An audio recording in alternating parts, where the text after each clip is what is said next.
Gingiva is another name for gums. Attached or sometimes called marginal gingiva needs to be recorded. The amount of actual attached gingiva is the visible gum tissue minus the pocket depth as indicated by the white arrow. Attached gingival tissues may appear to be adequate under visual examination, but can be diagnosed inadequate with a thorough periodontal examination. In this case, there is no attached gingiva associated with this lower anterior tooth. The reason it is important to identify these areas is to prevent localized gum and bone recession. There are various periodontal procedures to increase attached gingival tissues and prevent this from happening. If left untreated, this recession and bone loss can progress to such severe levels that a tooth may actually fall out on its own.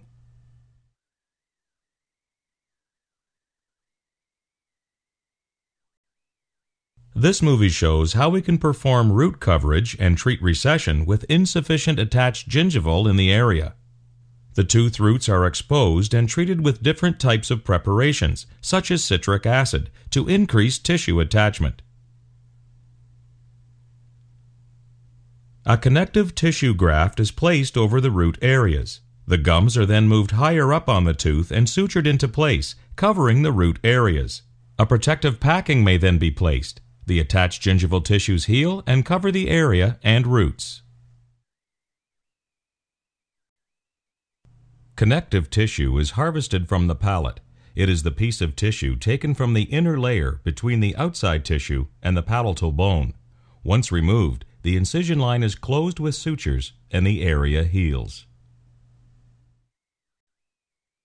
Teeth may experience recession where the roots become exposed.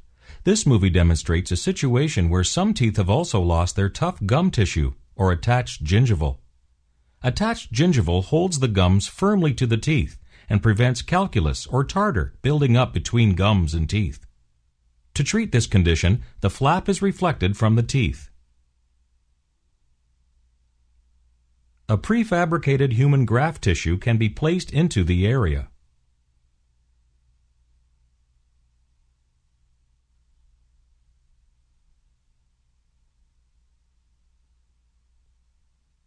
The graft is adjusted to fit and sutured into place. The flap is then repositioned back on top, covering the graft completely and sutured into place. With time, the graft will promote the growth of new tough gum tissue or attached gingival over the lost areas to the desired levels.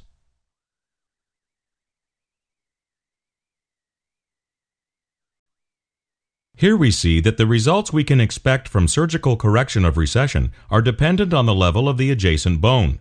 The exposed root area is outlined in white dashes. If interproximal bone height is normal, we can get ideal results. The lower the level, the less ideal these results are. When there is recession of the gums, the roots of the teeth are exposed. The roots are not as hard as the crown enamel. Improper brushing techniques, such as brushing side to side with a hard toothbrush, can cause abrasion of the tooth root. The toothbrush acts like a saw, especially if it is a hard toothbrush. These areas may become severe and cause more recession and severe tooth sensitivity.